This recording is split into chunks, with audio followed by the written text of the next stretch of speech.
आप देख रहे हैं टेक्सटाइल टाइम्स। मैं हूं आपके साथ डूंगर सिंह सोडा लेकर हाजिर हूं हमारी खास पेशकश लीगल गुरु। लीगल गुरु में आज हमारे साथ में हमारे आज के लीगल गुरु है रीना सोलंकी, जो कि पिछले कई सालों से कपड़ा बाजार में और सूरत में प्रैक्टिस कर रहे हैं। हम इनसे जानेंगे कपड़ा कारोबार के बारे में और टेक्सटाइल में ज़्यादातर किस प्रकार के फ्रॉड होते हैं, कैसे व्यापारी ठगे जाते हैं।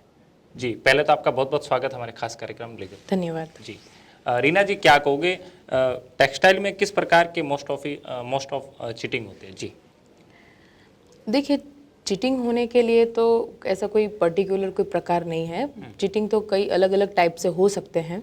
जैसे कि पहली बात तो कपड़े के हैं तो कपड़े के हिसाब से देखे तो भाई कपड़ा, कई पार्टियां क्या सोचती है कि भाई यहाँ की पार्टी के साथ व्यवहार करे तो कई पार्टियां बाहर की पार्टियों के साथ व्यवहार करती है। तो उसमें से कई बाहर की पार्टियां है ना, वो कई बार माल ले जाती है लेकिन पेमेंट नहीं करती।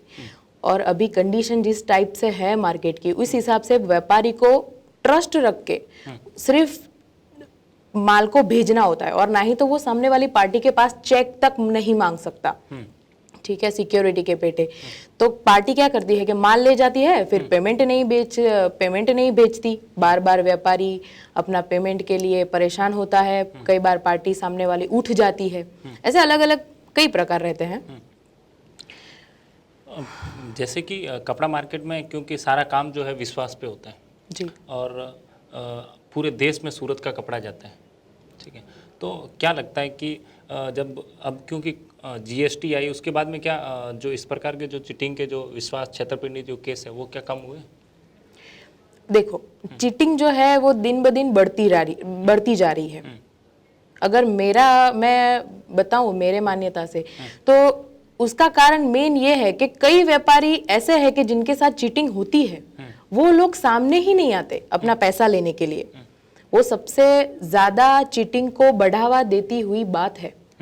आपका अगर 1 लाख रुपए है, 10 लाख रुपए है या 10 करोड़ रुपए है, अगर कोई भी व्यापारी आपके साथ चीटिंग करता है तो आप खड़े रहो।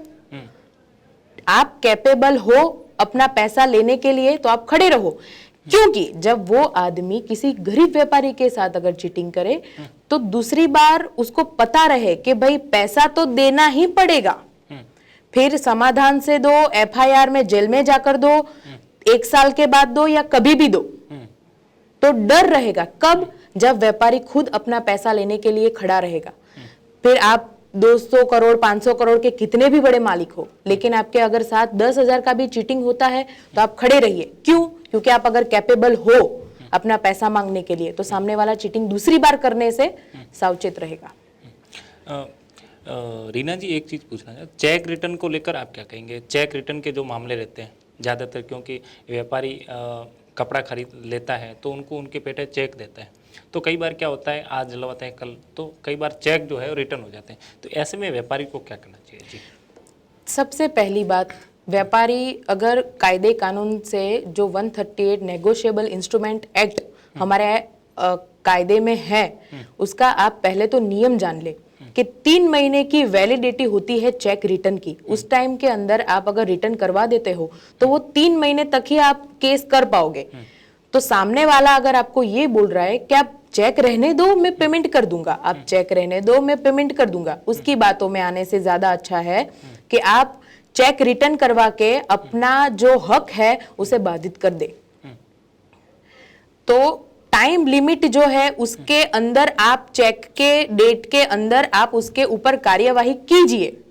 अगर 3 महीने निकल गए तो फिर आप 138 का केस नहीं कर पाओगे। फिर रीना जी, एक चीज़ और इम्पोर्टेंट पूछना चाहता था कि जिस बंदे का, क्योंकि कोविड था, कोविड के अंदर सारा कुछ काम बंद था जी, उसमें किसी का डेट चला गया हो तो अब वो व्यापारी क्या कर सकता है? देखिए, अभी कोविड तो ऐसी सिचुएशन है अभी हर किसी के लिए, व्यापारी के लिए, हर किसी सामान्य आदमी के लिए, हाथ उछीने के लिए, हर किसी के लिए अभी इसका अभी रास्ता कुछ है नहीं। अगर आपकी डेट चली गई है तो आपके लिए 138 का मार्ग जो है वो अभी स्थगित हो गया है, समझ लीजिए। लेकिन आपके पास आईपीसी की कलम 420 406 विश्वासघात के तहत आप कार्यवाही कर सकते हैं। कायदे में आपको आपका पैसा, आपको न्याय दिलाने के लिए बहुत सारी कलमें बनी है, लेकिन व्यापारी को खुद आके खड़ा होना पड़ेगा अपने लिए। साथ में रीना जी क्या कहेंगे, कपड़ा मार्केट में क्या है, चोरियां जो होती है ना अनेकों प्रकार की रहती है। कई बार क्या रहता है, व्यापारी जो यहाँ के व्यापारी होते हैं उनके साथ में पोटला चोरी हुआ, या फिर साड़ी का मंडल चोरी हो जाता है, या फिर कई बार क्या होता है मोबाइल भी चोरी हो जाता है। छोटी छोटी कपड़ा मार्केट में घटनाएं रहती है, तो उसके लिए व्यापारी को, क्योंकि वो अर्जी लेके एफआईआर तो हर चीज में होती नहीं है, तो फिर उसके लिए क्या करना चाहिए व्यापारी को? देखिए, चोरी तो एक ऐसी बात है कि भाई चोरी के लिए आपको एफआईआर ही करनी पड़ेगी, और आप एफआईआर करिए। आपका मोबाइल जाए, आपका पोटला चोरी हो जाए, आपका कोई कापड़ चोरी हो जाए, कुछ भी हो, चोरी का कोई भी काम हो, आप पुलिस स्टेशन में जाइए। पुलिस स्टेशन में चोरी के लिए आपकी एफआईआर लेंगे, एफआईआर ना ले तो आपकी पुलिस अर्जी लेंगे, और पुलिस अपने हिसाब से पूरी कोशिश करेगी आपको मदद करने के लिए। ठीक है, मैं ये नहीं बोल रही कि 100% केस सॉल्व होते ही है, लेकिन आप जाओ तो सही, आप अपने लिए खड़े तो हो। अगर 100 में से आप मान लो कि 90% केस सॉल्व होते, वो 90% में आप आ जाओ, तो आप पहले जाइए, पुलिस स्टेशन में जाइए, पुलिस की मदद मांगिए, पुलिस आपको मदद करेगी, लेकिन आप खड़े रहिए। रीना जी क्या कहोगे कि कपड़ा मार्केट में ना कई बार क्या रहता है कि पार्टी यहाँ से प्लान करके उठ के चली जाती है, उसमें दलाल हो कोई भी हो, तो ऐसे में व्यापारी जो दुकान मालिक रहता है उसको क्या करना चाहिए? पार्टी अगर उठकर चली जाती है, ठीक है, जो चीटिंग करते हैं वो कई बार, अगर पार्टी जेन्युइन रहेगी, जिसको अगर चीटिंग नहीं करनी है, वो बैठी ही रहेगी। जो पार्टी उठ गई, समझ लो कि वो ही चीटिंग करने वाली है। कायदे के अंदर एफआईआर क्यों है, पुलिस क्यों है, आप खुद ही जाकर क्यों नहीं मांग सकते? पुलिस को क्यों बनाया है? इसके लिए कि अगर आपके साथ कोई चीटिंग करता है तो पुलिस उसको पाताल से भी ढूंढ कर लाएगी। ठीक है, और जब अगर मानो कि वो अपना माल वाल सब रख के अगर दुकान छोड़ के चला जाता है, तो पुलिस उसका टोटली जितना भी माल है वो अपने अंडर में ले सकती है। उसको वो पुलिस अपने अंडर में लेके उसका जो भी निकाल होता है वो पुलिस अपने हिसाब से करेगी। लेकिन अगर आपकी पार्टी आपके साथ फ्रॉड करके चली गई है, तो आप पुलिस स्टेशन में उसकी एफआईआर फड़ाइए। पुलिस, कायदा, कानून, कोर्ट सब आपके लिए आपके आरोपी को कहीं से भी ढूंढ के लाएगा। 7 समुंदर पार से भी हमारा कानून आपके आरोपी को ढूंढ के लाएगा। जी, कई बार क्या रहता है कि व्यापारियों के साथ में साइबर की धोखाधड़ियाँ रहती है, जैसे कि आजकल क्या है, मोबाइल के मैसेज आ जाता है और पैसा चला जाता है, तो ऐसी जो साइबर की घटनाएं होती है उसके लिए व्यापारी को क्या करना चाहिए? क्योंकि इतना बड़ा कपड़ा कारोबार है, उसमें ऑनलाइन के नाम से, साइबर के नाम से कई चीटिंग होती है, तो उसके लिए व्यापारी क्या करना चाहिए? डूंगर जी देखिए, जैसे आपने मुझे पहले ही ये सवाल किया कि भाई किस किस के टाइप अलग कितने टाइप से फ्रॉड होते हैं, तो फ्रॉड कई बार ऑनलाइन भी होते हैं। कई बार क्या होता है, जैसे ये रिसेंट में आप देखो, ये फ्लिपकार्ट है, अमेज़न है, तो उसमें क्या होता है कि वो दिखाते हैं कि भाई हाँ चलो अच्छा है, ये है वो है, आप पेमेंट करो ऑनलाइन और आपको पार्सल आएगा और आपने जो सिलेक्ट किया है वही आएगा, लेकिन वो आता है नहीं। कई बार उसमें बड़ी अमाउंट भी होती है। तो पुलिस स्टेशन हर जगह पे ना हो सके, तो इसके लिए हमारे कायदे में साइबर क्राइम के लिए अलग से एक कानून बनाया है, जहां पे आप अपनी फरियाद करिए। जो अगर आपके साथ ऑनलाइन चीटिंग हुई है तो आप वहां पे जाइए, अपनी एफआईआर फड़ाइए, और साइबर क्राइम भी आपको सपोर्ट करेगी। एक जगह पे हर टाइप के गुनाह नहीं हो सकते, तो 138 है, 420, 406 आईपीसी की कलम है जो आप पुलिस स्टेशन में दाखिल कर सकते हो, 138 है जो आप अदालत में दाखिल कर सकते हो, और तीसरा जो ये साइबर क्राइम है उसके लिए अलग से हमारे यहाँ पे साइबर क्राइम सेल बना है, आप वहाँ पे दाखिल कर सकते हैं। जी, रीना जी, व्यापारी को कौन कौन सी बात को ज़्यादा ध्यान रखना चाहिए? क्योंकि मोटा मोटी जैसे चीटिंग हुई या फिर ऐसे जैसे साइबर की घटनाएं हुई, तो व्यापारी को कौन सी चीज़ का मेन ध्यान रखना चाहिए जिससे ऐसी घटनाओं से वो बच सके? जी, विश्वासघात की बात हो। विश्वासघात में तो देखिए क्या है कि अभी मार्केट की, हमारे देश की कंडीशन अभी इस टाइप से चल रही है कि व्यापारी को विश्वास रख के सामने वाले को माल भेजना ही पड़ेगा, उसके अलावा कोई रास्ता है नहीं। लेकिन कुछ बातें मैं आपको बताऊं कि जैसे आप अलर्ट रह सके, हो सके तो आप चेक लीजिए। चेक के अंदर भी आप थर्ड पार्टी के नहीं, जिस फर्म के अंदर आप माल भेज रहे हो उसी फर्म का आप चेक लीजिए।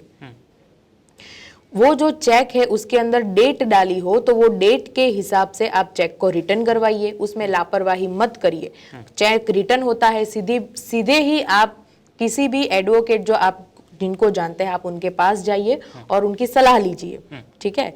और दूसरी बात कि अगर मानो कि अगर आपके साथ कोई रास्ता नहीं बचता आपके पास, तो आखिर में पुलिस स्टेशन है, अदालत है, आप उनके पास जा सकते हैं। और अभी तो हमारे यहाँ पे बहुत सारी संस्थाएं हैं जो काम कर रही है व्यापारियों के साथ, जो इतनी सारी चीटिंग हो रही है उनके खिलाफ में लड़ने के लिए खड़े हो रहे हैं।